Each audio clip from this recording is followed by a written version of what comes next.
আলাইকুম, আশা করি আপনারা সকলেই অনেক ভালো আছেন। আজকে নিয়ে চলে এলাম মিটবল রেসিপি। ঘরোয়া উপকরণ দিয়ে কতটা সহজভাবে আজকে রেসিপিটি তৈরি করেছি সেইটাই আজকে আপনাদের সাথে শেয়ার করেছি। এখানে আমি 500 গ্রাম গরুর মাংস নিয়েছি, হাড় এবং চর্বি ছাড়া। এই মাংসগুলোকে আমি ছোট ছোট টুকরো করে কেটে নিয়েছি। তারপরে একটা ব্লেন্ডার জারে এগুলোকে আমি ব্লেন্ড করে নেব। মাংসর কিমাটা তৈরি করার আগে অবশ্যই মাংস থেকে ভালো মতো পানি ঝরিয়ে নেওয়ার চেষ্টা করবেন। এখন এই কিমাগুলোকে আমি একটা বোলে ট্রান্সফার করে নিচ্ছি।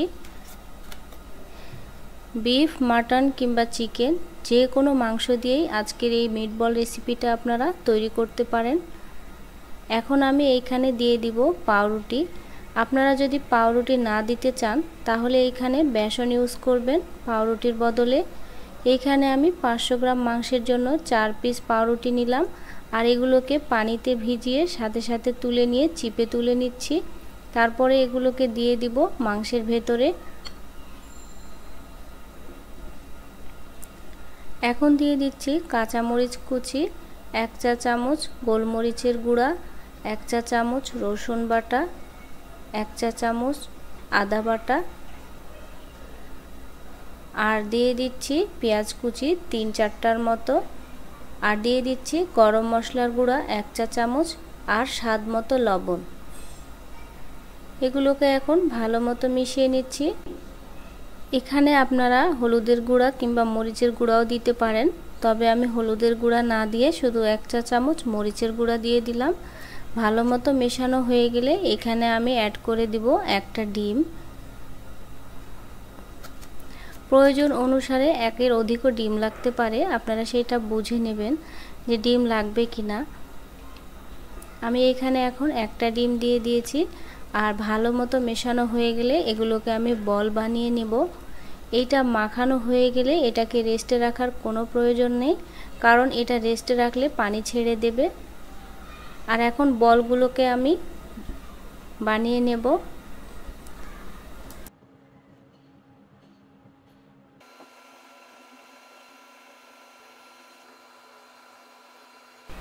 একে একে সবগুলো বল বানানো হয়ে গেছে, এগুলোকে এখন ভেজে নেওয়ার পালা। আপনারা না ভেজেও সরাসরি গ্রেভি ঝোলের মধ্যে ছেড়ে দিয়ে রান্না করে নিতে পারেন, সেটাও খেতে খুবই ভালো লাগে। তবে আমি এখানে হাফ কাপ তেলের সাথে হালকা করে একটু ভেজে নিচ্ছি হাই হিটে। খুব একটা সময় নিয়ে ভাজতে হবে না, চেষ্টা করবেন তাওয়াটাকে এভাবে ঘুরিয়ে ঘুরিয়ে ভেজে নেওয়ার। এগুলোকে 2 থেকে 3 মিনিটের মতো হাই হিটে ভেজে নিলেই এইরকম কালার চলে আসবে, আর এগুলোকে তখন আমি তুলে নেব।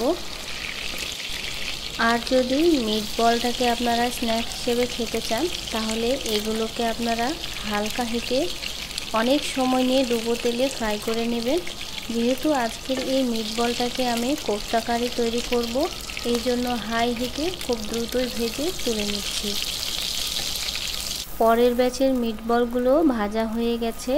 এখন আরও একটা প্যানে আমি দিয়ে দিয়েছি তেল, আর অ্যাড করে দিচ্ছি পেঁয়াজ কুচি 1 কাপের মতো, আর এগুলোকে ব্রাউন করে ভেজে নেব। এখন এইখানে কিছু মশলা অ্যাড করে দিচ্ছি। 3 টুকরা দারুচিনি, 2টা লং, 2টা এলাচ, আর একটা ছোট সাইজের তেজপাতা। আর এখন এইখানে 1 টেবিল চামচের মতো দিয়ে দিলাম পেঁয়াজ বাটা। বাটা পেঁয়াজটা দিয়ে দেওয়ার পরে 2-1 মিনিটের মতো এটাকে আমি ভেজে নেব।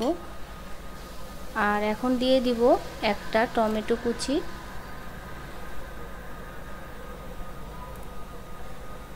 আবারও কিছুক্ষণ নাড়াচাড়া দিয়ে নেওয়ার পরে এইখানে আমি মশলা অ্যাড করছি 1 চা চামচ আদা বাটা, আর 1 চা চামচ রসুন বাটা।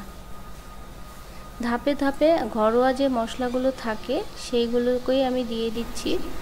দিয়ে দিলাম 1 চা চামচ হলুদের গুঁড়া, আর 1 চা চামচ মরিচের গুঁড়া, আর সেই সাথে গরম মশলার গুঁড়া হাফ চা চামচ, আর অল্প অল্প করে পানি দিয়ে এটাকে আমি কষাতে থাকব যতক্ষণ পর্যন্ত মশলা থেকে তেল ছেড়ে না আসে।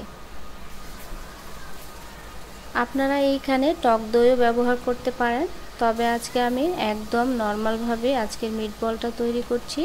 সস কিংবা কোনো ধরনের টক দই আমি এইখানে দিইনি, তবে একটু লেবুর রস ব্যবহার করেছিলাম।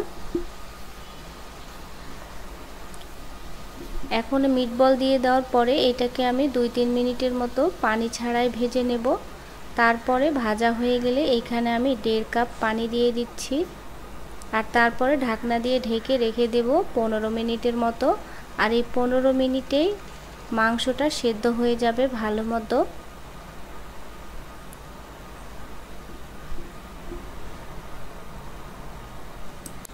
ফিরে এলাম 15 মিনিট পরে, আর এখন মাংসের ঝোলটা এরকমভাবে শুকিয়ে এসেছে। এটাকে আপনারা আরও শুকনো বানাতে পারেন, তবে এটা রান্নার পরে আরও একটু টেনে যাবে, এজন্য এটাকে আমি এই অবস্থাতেই রেখে দেব। ভাত, রুটি, পরোটা, পোলাও কিংবা নানের সাথে খুবই মজা লাগে এই মিটবল রেসিপিটা, আর এটা দীর্ঘদিন যাবৎ সংরক্ষণও করা যায়। আপনাদের সাথে কথা বলতে বলতে চলে এসেছি রান্নার শেষ পর্যায়ে। আশা করি আজকের রেসিপিটি অনেক ভালো লেগেছে। রেসিপি ভালো লাগলে আমার চ্যানেলটি সাবস্ক্রাইব করে নিয়মিত চ্যানেলের সাথেই থাকবেন, আর পেজ থেকে দেখলে লাইক, কমেন্ট, ফলো দিয়ে রাখবেন। কথা হবে অন্য কোনো রেসিপি নিয়ে অন্য কোনো ভিডিওতে। আজকের মতো আল্লাহ হাফেজ।